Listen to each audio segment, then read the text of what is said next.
We're going to start at the top today with our special representative for Iran, Brian Hook. He has some opening remarks, then he'd be happy to take a few questions from you all. Please, Brian, come on up. Hello, good to see you. Wonderful to see you. Thank you, Matt. As usual. Now that our sanctions on the Iranian regime have been reimposed, we want to alert nations of the risk of doing business with Iran's shipping sector. If Iranian tankers make calls to your ports or transit through your waterways, this comes at great risk. The United States urges you to consider the advisory we are issuing today.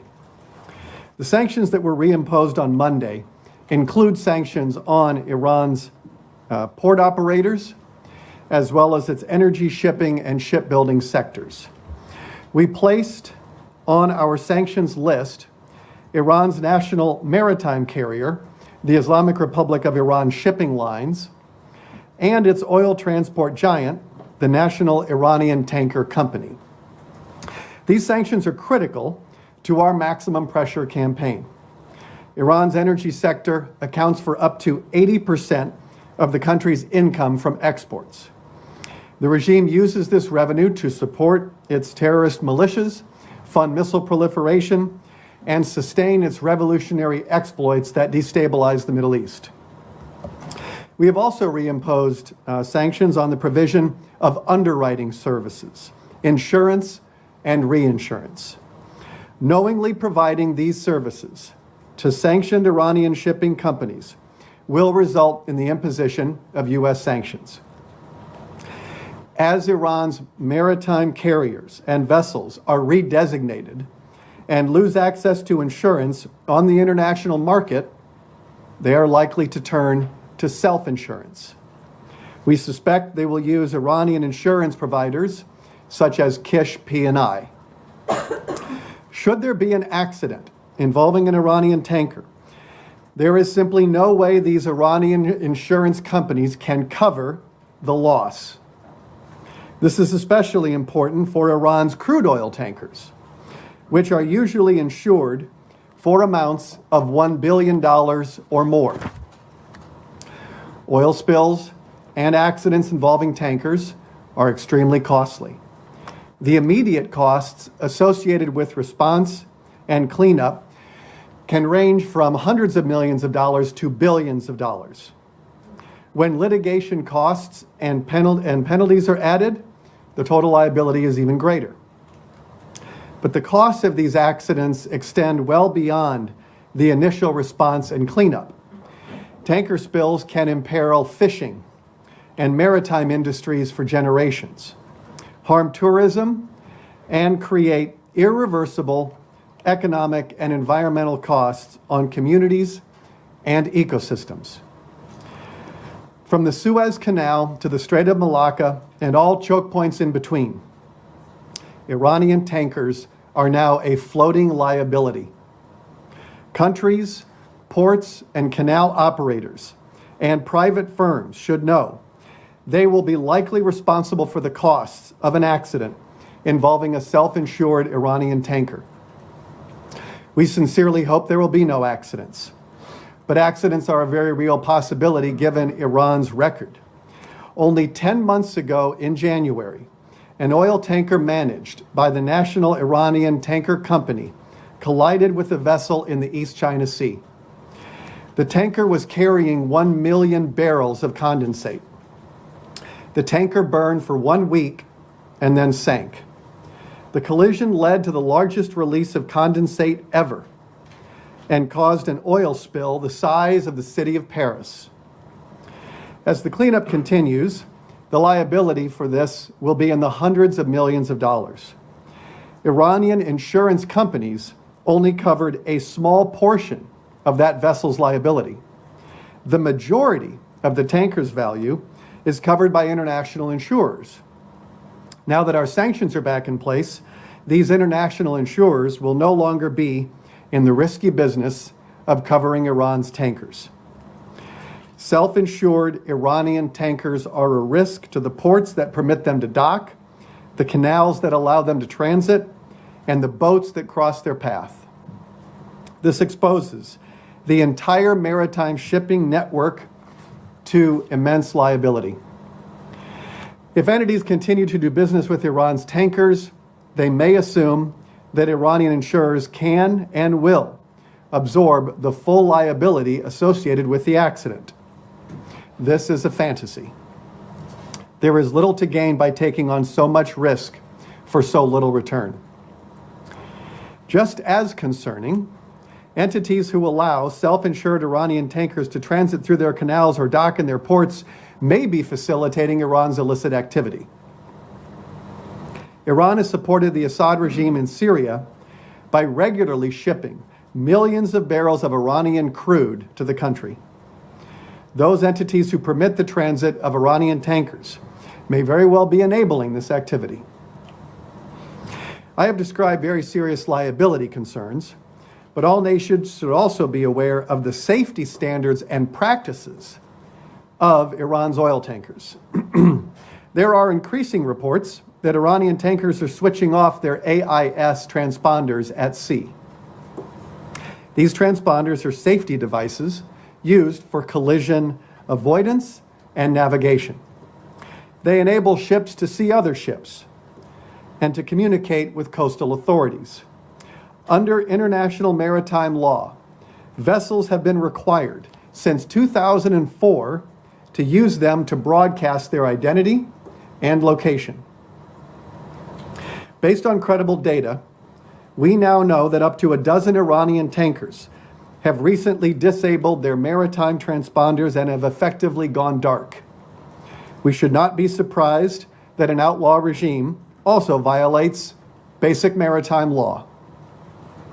Turning off these transponders makes tankers harder to track and is a tactic a majority of vessels in the National Iranian Tanker Company's fleet turned off their transponders in the run-up to the imposition of U.S. oil-related sanctions.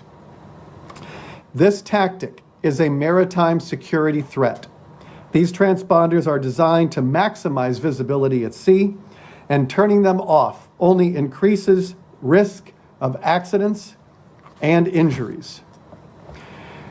Self-insured Iranian tankers engaging in unsafe behavior with many tons of crude oil on board is courting environmental and financial disaster.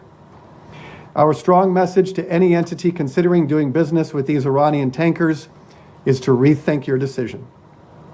Protect your port, protect your business, and promote maritime safety. Happy to take any questions. Matt?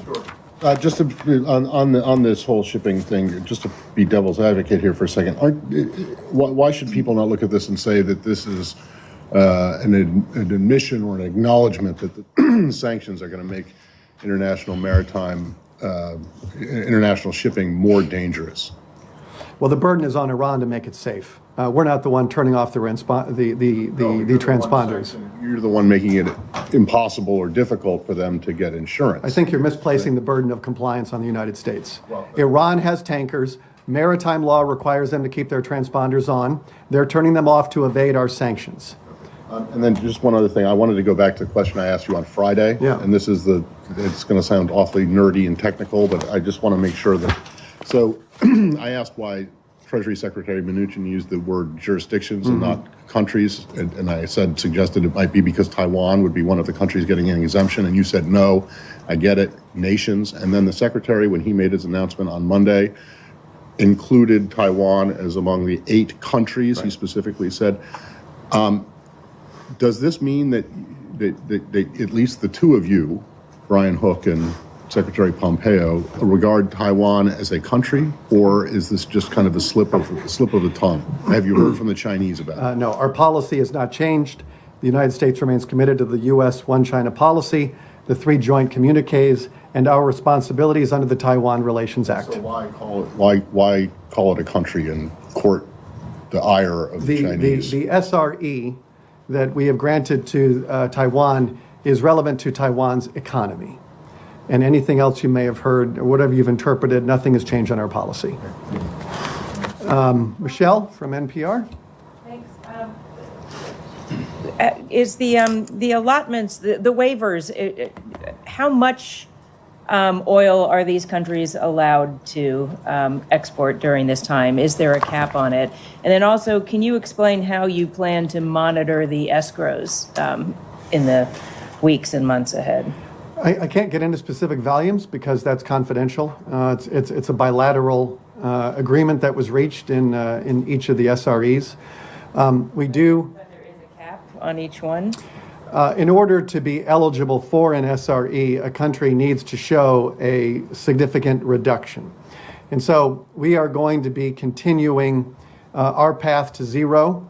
As you heard the president say today, and I think a couple of days ago, we have been able to take off 1 million barrels from Iran's exports, and we have actually brought down the price of oil. It was at $74 a barrel when the president announced he's out of the deal. We then took off 1 million barrels of oil, and Brent is now at 72, roughly 72. We have been very careful about applying maximum economic pressure without lifting the price of oil, and we've done that successfully.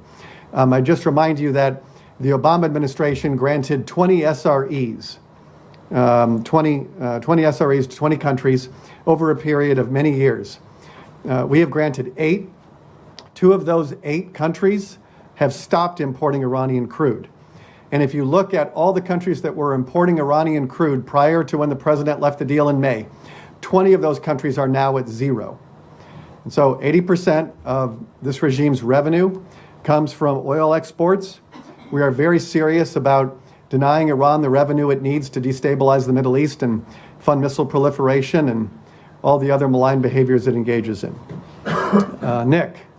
Brian, the ship you mentioned that sunk off the East China Sea was among those targeted for sanctions in the announcement that came out Monday. Why was that, and what does that say about the accuracy of that list of 700 entities that you put forward? Well, just because a ship is at the bottom of the sea doesn't mean that it still doesn't have economic consequences. There's still payments on the books. And so that ship, just because it sank doesn't mean that its financial life cycle has come to an end. And so we're very serious about going after all of these energy, the way they move their ships, the oil itself. And so that's why we did that. Lori? Hi, First N24. Yeah. The Iraqi prime minister just said that Iraq is not part of the U.S. sanctions against Iran, and it wants a balanced relationship with the U.S. and Iran. What's your comment on that, and is Iraq in compliance with the sanctions so far? Well, we granted Iraq a waiver to allow it to continue to pay for its electricity imports from Iran. We are confident that this will help Iraq limit electricity shortages in the south. Iraq is a friend and a partner, and we are committed to its stability and prosperity. And is it in compliance, as far as you know? We are very pleased with how we are working with the Iraqis.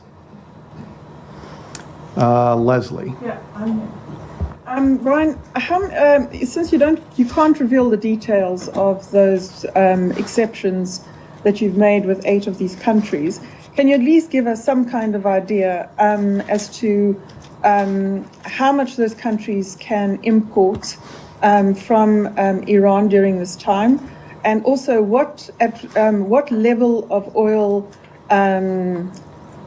what reductions are you seeking from all of these at the end of the 6-month period? I can't tell you what our target is. We do have a target. You do have that. Yeah, we do have a target. And, well, our target, yes. I mean, we have a goal to get to zero. As I said, we have an adequately supplied oil market. We have to ensure that we advance our national security objectives while we do not injure our economic interests. If we were to increase the price of oil, it would be bad for American consumers, it would be bad for the global economy, and it would give an advantage to Iran. Now, we foresee in 2019 that we will have more supply than demand, and that puts us in a much better position to bring countries, all countries importing Iranian crude, to zero. So that's our target. During the next 6 months, we are going to be monitoring our diplomatic progress and the price of oil to ensure that we have calibrated this the right way. Francesco. Brian, why did you want to give those figures? I mean, if it's not a transparent, this all feels rather opaque. Well, I told you the figure, it's zero. That is the figure. And so oil is a very fluid market. We have done a very good job of increasing oil production. So we have taken off 1 million barrels of oil, and during that same period, the United States increased production by 1.7 million barrels, and we increased exports by 1 million. The Saudis played a very helpful role. The Saudi Energy Minister, Khalid Al-Faleh, was very good at increasing production. During that period, we've been very pleased with oil producers increasing their capacity to ensure a well-supplied and stable oil market. So during this period, while we have taken off 1 million barrels, we have not lifted the price of oil. And that is not by accident. It is through very careful and calibrated diplomacy led by the Secretary and the President. So does that mean that some SRE can be renewed after those 6 months? We are not looking to grant any exemptions or waivers from our sanctions regime. We have looked at this in terms of we do want to achieve maximum pressure without harming friends or allies, and we do not want to lift the price of oil. So there are a number of variables that go into these things, and we have calibrated them very well so far. Abby? Have you received assurances from countries like China and India that they are going to go down to zero by the end of 6 months? We have been working with a number of countries, and I think that we either have concluded all of our SREs. There are no more than 8. And as I said, 2 of those have already stopped importing, and the rest we have reached agreement with. Yes, Can you tell us which 2 have stopped importing? I can. Nick? Go back to Michelle's question, Brian. So if you don't tell us exactly how this is going to work or what number you're trying to get to, can you talk about your confidence in knowing the money that goes into these bank accounts and the monitoring that the jurisdictions do? As you know, the jurisdictions, the U.S. relies on those jurisdictions to do that monitoring. Turkey was a real problem last time. Why do you have confidence that Turkey will somehow do better than it did before the JCPOA? I think you've seen a lot of pre-compliance with our sanctions over the last 6 months. You've seen you've seen over 100 corporations announce prior to November that they are leaving the Iranian market or they're canceling planned investments. On the oil side, we have seen the vast majority of refiners announce that they're out. I think this is a much different environment with our sanctions. I think the world knows that the president and his Secretary of State are very serious about maximum economic pressure, and that will apply to the escrow accounts. One of the advantages of these SREs is that it denies Iran the revenue from its oil sales. They do not get paid in hard currency. This is a regime that is facing a liquidity crisis. And so now these escrow accounts, even those countries who are still importing Iranian oil, Iran does not get the revenue. It stays in an escrow, and then they spend down that amount to import goods from that country that was importing their oil. The Treasury Department monitors the escrow accounts. Secretary Mnuchin and Undersecretary Mandelker, Marshall Billingsley are very focused on ensuring that these escrow accounts are never used for illicit goods. And we will police these very aggressively. But as you know, Turkey was subject to criminal action last time for evading sanctions. Do you include Turkey on this list because you have confidence that they'll do something different, or they've promised something different, or is this a political decision to include Turkey on this list? Turkey is one of the countries. I had very good meetings with my counterparts in Turkey, and we are confident that we have reached an understanding in terms of the next 6 months. Just one more question. The president of Turkey, I don't know if you know, he said we will not obey such sanctions. He announced that he's not going to follow the sanction. And he said also that he sees this move by Washington as a code violating the global balance and code. What's your answer on this? President Trump received this same question this morning, and I would refer you to his answer. Thanks very much. Thanks, Brian. Right through that door. There we go. Perfect.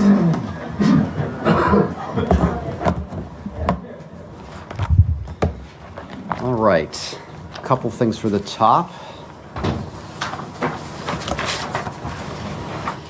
Today, the United States Agency for International Development and the Vietnamese Ministry of National Defense announced the completion of environmental remediation of the dioxin Agent Orange at Da Nang Airport. This historic 6-year cleanup effort represents our long-standing commitment to addressing the legacy of the Vietnam War, improving the lives of the people of Vietnam and of future generations. Working side by side with Vietnamese counterparts, we have advanced our strategic partnership and promoted goodwill between our two peoples. The United States Agency for International Development will now turn our attention to implementing the commitment of the United States toward remediation of Agent Orange at the Bien Hoa Airport. And secondly, the United States is concerned by the verdict sentencing Ali Salman to life in prison in Bahrain.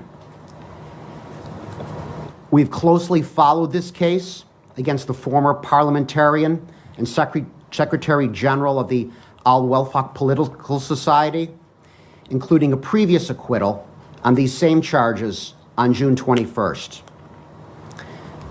We understand the verdict may be subject to further appeals. The United States will continue to engage regularly with the government of Bahrain on a range of shared interests, including the importance of safeguarding fundamental freedoms and human rights. And with that, I'd be happy to take a few questions. Associated Press, please. Water is good? The water is good. No glass today? No glass. They forgot my glass. No, they didn't. I stand corrected. Let me get my glass, Matt. How's that? right. Perfect. There you go. All right.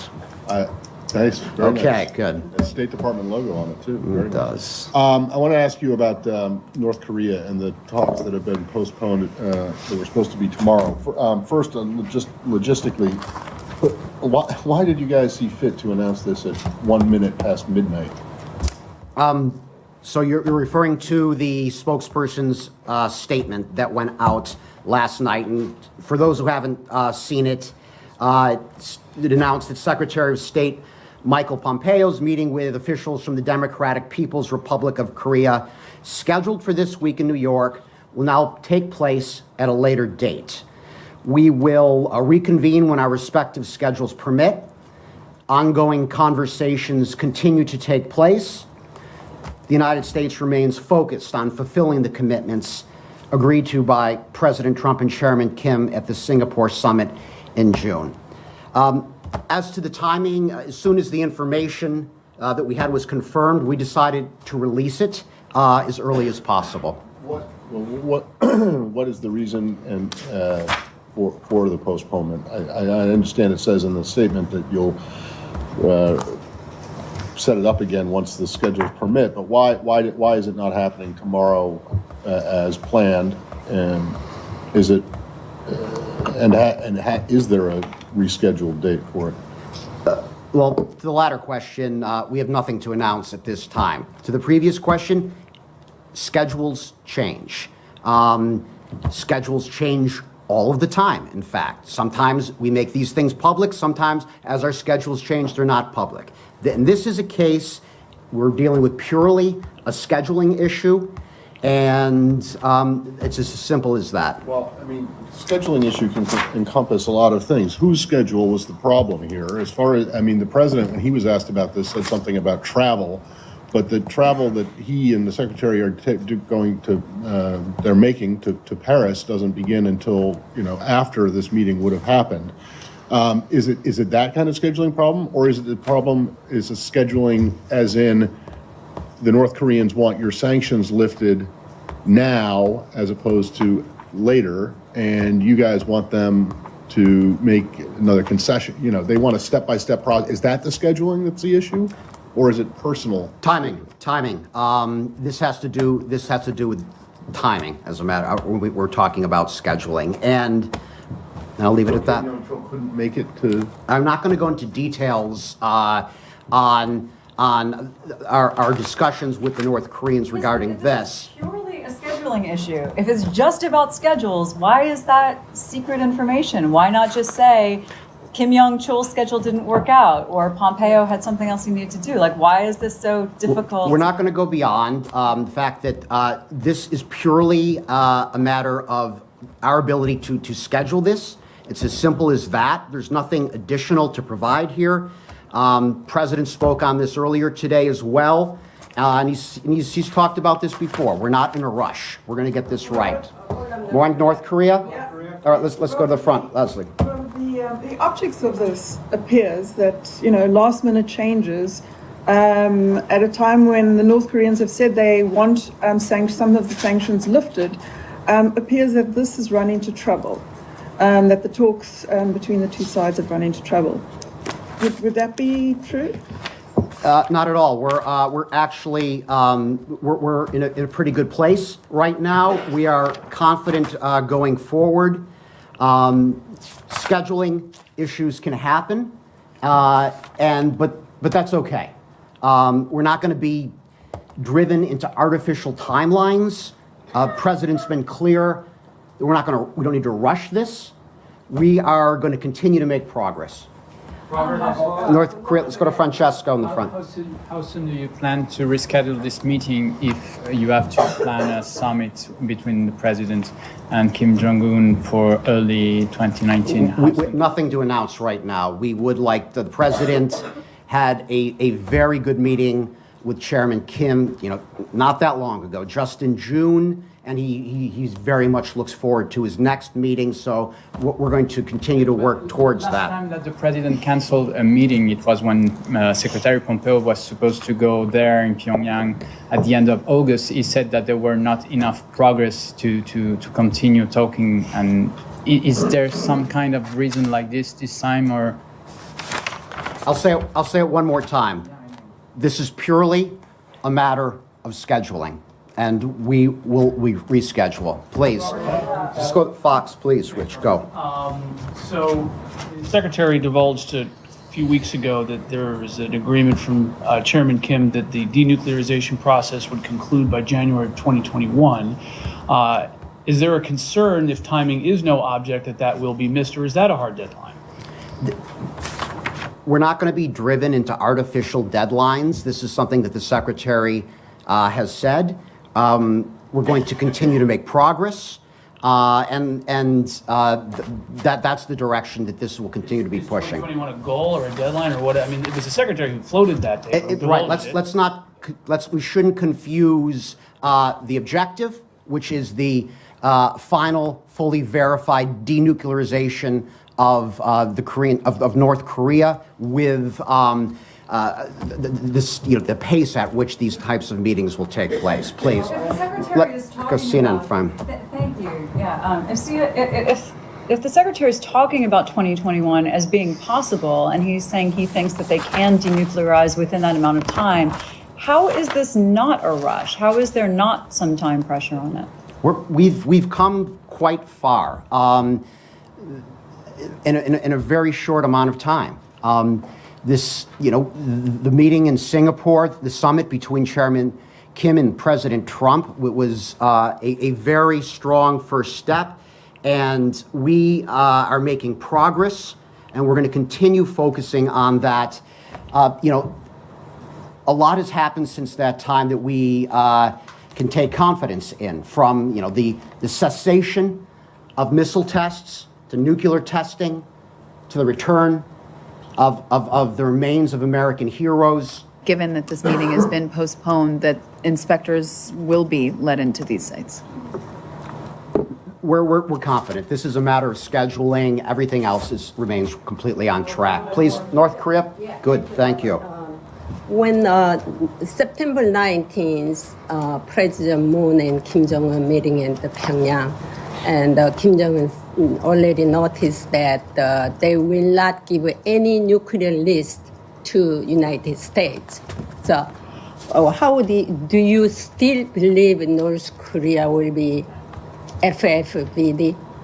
I'm sorry, that I believe North Korea will what? FFVD, like finally fully verified denuclearization. That's something that the Chairman Kim agreed to at the summit in Singapore, and we very much look forward to Chairman Kim honoring his handshake with the president and meeting those regards. Not give any list for the nuclear. I'm not going to get ahead of negotiations that are taking place, but I will say that we are in regular contact with North Korea, and that's not going to change. Please, let one more North Korea. Okay.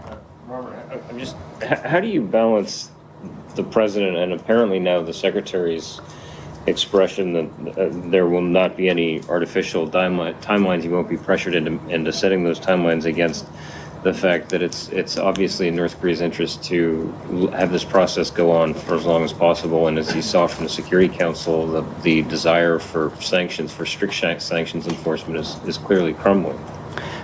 Sanctions remain in place, and those are the world sanctions that remain in place. Sanctions are what brought us, to what is possible at this point, and what is possible is, with the denuclearization of North Korea, truly a brighter future for the North Korean people. That's something that we're going to continue to pursue. So that's that. Let's move on. You said that, I think if I've heard you correctly, this might have something to do with scheduling. And then that you said that everything else remains completely on track. Doesn't that answer suggest that these meetings aren't on track? Doesn't that response suggest that there's a problem here? We have a scheduling matter that we are going to move on from and reschedule, and it's there's nothing beyond that at this point. Our talks are ongoing, our conversations with the North Koreans, and we're going to continue to drive forward. So you're saying things are going well then with the North Koreans in these negotiations? We have ongoing conversations with the North Koreans. We will be rescheduling when schedules allow. Next topic, let's go. What do we got? Yemen. Let's go to Yemen in the back, please. The fighting around Hudaydah seems to be picking up with UNICEF and MSF and all these aid groups are saying children are at risk at these hospitals, and I wonder what's happened to the U.S. call for a ceasefire.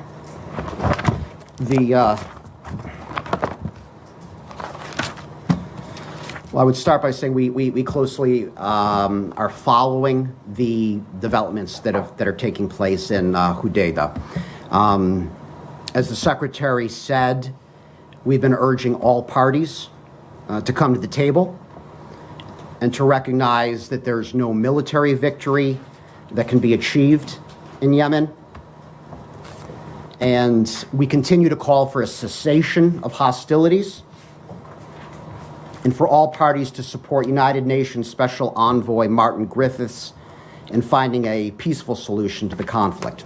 Have there been any phone calls? I mean, when you say they're calling for that, can you talk about any meetings, any phone calls, any urgency to that? We are in daily contact with the Special Envoy. We are in contact with a wide range of Yemeni interlocutors, as well as international partners throughout the Middle East. And we'll remain in touch. More in Yemen? Right here, please. Would you call on the Saudi coalition to halt this offensive that they seem to now be bearing down on Hudaydah? We've called for a cessation in hostilities. That would include, as our statement previously has said, both Houthi missiles directed at Saudi Arabia and the United Arab Emirates. Please, next question. Last week, Yep. you also said that now the timing was right for this cessation of hostilities, this ceasefire to begin. You said that was based on conversations with both sides. Have you had a miscommunication then with the Saudi-led coalition that they're now beginning this offensive? The timing, our assessment remains the same. We are in contact with the relevant parties, and we're going to continue to watch this closely. Yes. Can we keep Yemen? Yemen? More Yemen? Yemen. Yeah, I'm just to put a finer point on that. I mean, did the coalition, the Saudi coalition that the U.S. supports, coordinate with or tell you in advance that they were going to increase fighting around Hodeidah, or did they just ignore the secretary's call? We've been clear with Saudi, Emirati, and Yemeni officials at every level that the destruction of critical infrastructure or disruption of the delivery of vital humanitarian aid and commercial goods is unacceptable, and we are in close contact with our partners. Yes. Just to follow up on that, because you're not really answering the question. I mean, the Secretary of State issued a very explicit statement with the Secretary of Defense saying it was time for this to end, and it's not ending. Do you see that as a slap in the face, and what are you going to do about it? November was the month that we have called for, and that is what the special envoy is pursuing. We continue to call for cessation of hostilities. That is cessation of hostilities and vigorous resumption of a political track. That is the way forward. That's how we are going to ease this humanitarian crisis. The United States message remains: we need to end this conflict and replace this conflict with compromise. And that's all I have on this hot topic for today. More on Yemen? Yemen, please, just one thing. Oh. So since the call for cessation of hostilities, have you seen any reduction in hostilities? I'm not going to characterize actions on the ground. Our position remains, has not changed. We are closely coordinating and urging a cessation of hostilities and a resumption of the political track, and we'll continue to push forward in that regard. Change topic? I have nothing more on Yemen today, guys. Nothing more. Nothing. Are you confident at the end of this 30-day period there will be a cessation of hostilities? We believe the timing is right now. Yes. So, okay. Back here, please. Moscow announced recently it would host a meeting on November 9th on Afghanistan, and I'm wondering if you got an invitation and if any American officials will participate. And also my second question, the administration informed the Congress that Russia hasn't complied with requirements of the Chemical Arms Act, and I'm wondering what will be the next steps? Is there any decision already on sanctions? Can you walk us through this process? Thank you. Okay. Regarding the first half, your question about meetings in Moscow, the United States believes that all countries should support direct dialogue between the government of Afghanistan and the Taliban to reach an end to the war. And we've been clear that no government, including Russia, can be a substitute for the Afghan government in direct negotiations with the Taliban. Regarding an American representative, I can tell you that in coordination with the Afghan government, the United States Embassy in Moscow will send a representative to the working level to observe the discussions, and the United States stands ready to work with all interested parties to support and facilitate a peace process. Regarding your second question, can you repeat it, please? Yes, sure. So the administration informed the Congress that Russia has not complied with the requirements of the Chemical and Biological Weapons Warfare Elimination Act. And can you walk us through this process? What will be next? Is there any decision on sanctions already? And what will happen? Are there consultations, or how will it go? Thank you. Right. Okay. So we made a determination against the Russian government over its use of Novichok nerve agent against Sergei and Yulia Skripal back on August 6th. Under the act, the Chemical Biological Weapons Act, the Russian government had until yesterday, November 6th, to take steps to meet the conditions required under the act. By yesterday, it had not done so. So we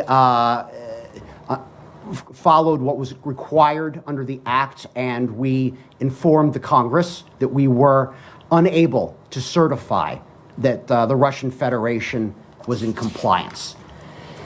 And so as we move forward, we will be proceeding with our statutory requirements. I'll leave it at that. Is there anything else on Russia? Russia? When do you expect to impose those additional sanctions? Is there a specific timeline under those statutory guidelines? The process takes time, and we want to get sanctions right. We need to carefully consider the impact that sanctions have on U.S. national security interests, and I'll leave it at that. But this is something that we take seriously. More on Russia? On Russia, Francesco. Yeah. Some congressmen expressed regret that you weren't ready with a plan for immediate sanctions once the determination was made, since you had 90 days to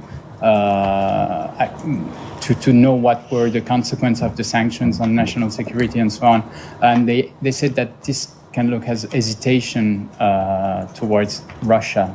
Are you going to act quickly to answer those concerns? We are. We want to get the sanctions right. It's important that we do so. Sanctions require, so that's a process that takes time.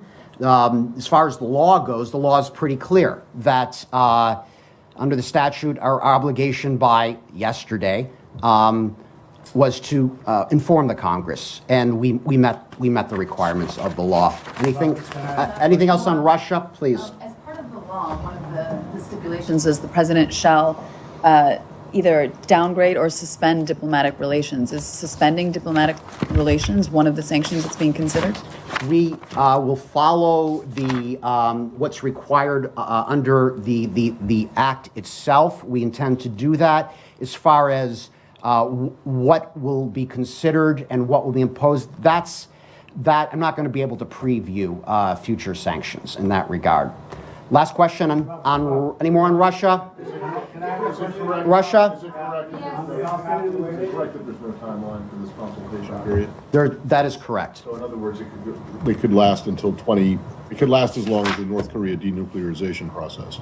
Or even longer. At a time and a place that we so choose, we will after we have worked this out, we will move forward. So yeah, but we will move forward. We're unaware of a statutory deadline. Okay. Take away the impact, though, when you're telling a country, if you don't do this within this period of time, here comes the next much tougher tranche of sanctions. And now you say, well, there's no timeline. We need to get it right. The process takes time. Doesn't that take away the intended bite of the law? We don't intend to preview when, but the when will come when we are ready. And because we're going to get it right. And that's all I have on that. Last final question. An easy question. Saeed, please, Saeed. Okay. So, never easy. Two quick questions. Prime Minister Netanyahu told the Israeli radio that occupation was baloney, to quote him. And he says the powerful can get away with anything, referring to settlements and grasping of lands and demolitions of homes in the West Bank and so on. Do you agree with his assessment that occupation is baloney? I would refer you to the Prime Minister for more information on his reported comments. Okay. What is your position on the occupied West Bank? I mean, the last few months have been like free for all for the Israelis to grasp whatever land, build more settlements, demolish more homes, and so on. What is your position on the occupied land? After all, Mr. Greenblatt was just there. I don't know whether he met with any Palestinians, but could you tell us your position on these issues? Our policy has not changed. Do you have another question? I'd like to ask you about your comment, the when will come when we are ready. Sanctions take time. How about sanctions The take when time to get will them come right. when we are ready. All right, I'll work on my phrasing. Guys, that's it, guys. Thank you. Hey, wait,